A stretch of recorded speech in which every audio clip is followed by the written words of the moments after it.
उल्लेखनीय स्पर्धेचे आयोजक, सन्माननीय परीक्षक वर्ग, आदरणीय श्रोते हो, नमस्कार. मी वैष्णवी वीरेंद्र परकाळे, राष्ट्रीयत्व हिंदुत्व, राहणार कळवा पारसिक नगर, कर्तव्याने एक परिचारिका.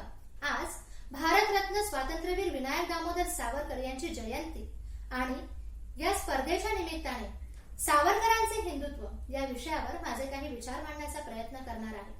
आसिंधु सिंधू पर्यंता अस्य भारत भूमिका पितृभू पुण्यभू शैव सवे हिंदू रीतिस्मृतः. स्वातंत्र्यवीर विनायक दामोदर सावरकर यांनी केलेली ही व्याख्या म्हणजे हिंदुत्वाचे मूर्तिमंत प्रतिबिंब.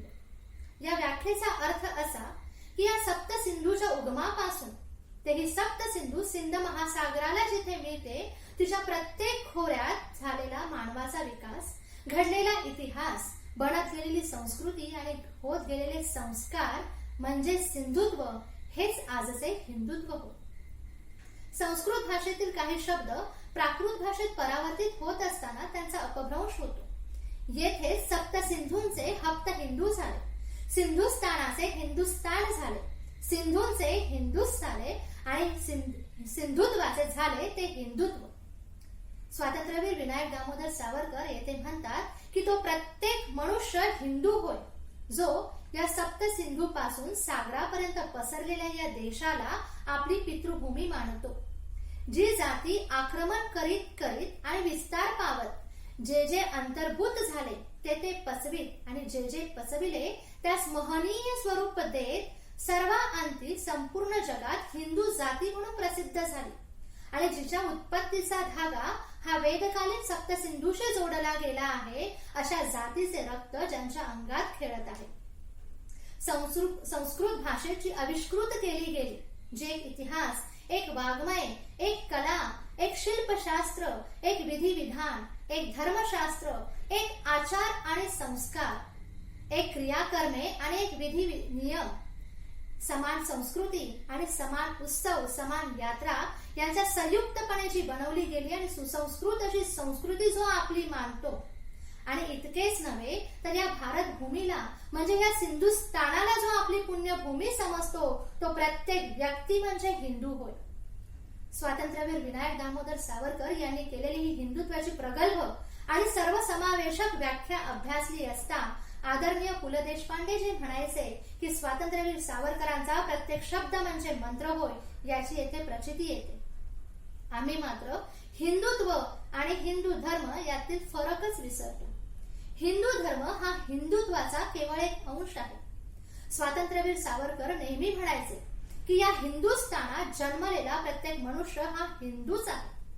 त्यानंतर त्याच्यावर एका विशिष्ट धर्माचे आणि जातीचे संस्कार होत जातात.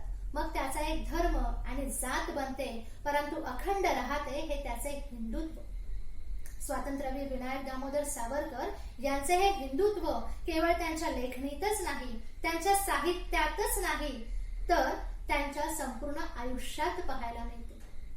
अंदमान येथे काळ्या पाण्याची शिक्षा भोगत असताना तेथील हिंदू कैदी बांधवांना जेव्हा मुसलमान कैदी बांधव संपूर्ण अन्न उष्टावून त्यांची उपासमार करत असत तेव्हा आपल्या या हिंदू बांधवांना उद्देशून स्वातंत्र्यवीर सावरकर म्हणाले की केवळ मुसलमानांनी स्पर्शलेले अन्न खाल्ल्याने आपले हिंदुत्व नष्ट होत नाही, कारण हिंदू हा केवळ धर्म नसून माणसाने माणसाला माणसाप्रमाणे बघण्याचा दृष्टिकोन म्हणजे हिंदुत्व.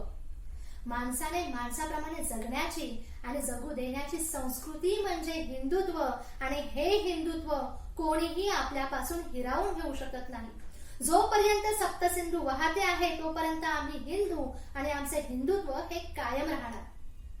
स्वातंत्र्यवीर विनायक दामोदर सावरकर यांचे हे द्रष्टे विचार ऐकले की असे वाटते की आजच्या या धर्मांतर, धर्म परिवर्तन आणि धर्म खच्चीकरण या सगळ्या पोकळ वालगणा आहेत. हिंदुत्व हे कुठल्याही एका धर्माशी किंवा जातीशी निगडीत नाही तर ते सर्वसमावेशक आणि सर्व पोषक आहे आणि हे स्वातंत्र्यवीर विनायक दामोदर सावरकर यांनी या जगाच्या पाठीवर एकमेव असे सर्व धर्म जातीयांसाठी खुले असलेले पतित पावन मंदिर स्थापन करून दाखवले. आज आजूबाजूची परिस्थिती पाहता केवळ राजकारणासाठी पोकळ हिंदू धर्मीय म्हणे किंवा हिंदू धर्मीय विरुद्ध म्हणे बनवणाऱ्यांचे मन हे मला भरकटलेल्या जहाजाप्रमाणे वाटते आणि भारतरत्न स्वातंत्र्यवीर विनायक दामोदर सावरकर यांनी लिहिलेला हिंदुत्व हा पवित्र ग्रंथ हा मार्गदर्शक ध्रुवताऱ्यासारखा वाटतो. परंतु ही हिंदुत्वाची व्याख्या समजायला जेवढी सोपी, पचायला मात्र तेवढीच कठीण जाते. ज्यांना या सप्त सिंधूचे महत्व, ज्यांना या संस्कृतीचे सत्व, राजमाता जिजाऊंचे मातृत्व, छत्रपती शिवरायांचे स्वामित्व, छत्रपती संभाजी राजांचे शौर्यत्व आणि अखेरीस भारतरत्न स्वातंत्र्यवीर विनायक दामोदर सावरकर यांनी व्याख्या केलेले हिंदुत्व कळले, त्यांच्या हिंदुत्वास अभिवादन करून आणि भारतरत्न स्वातंत्र्यवीर विनायक दामोदर सावरकर यांच्या पवित्र स्मृतीस माझी ही शब्दसुमने अर्पून मी आपली रजा घेते. धन्यवाद. जय हिंद, जय भारत.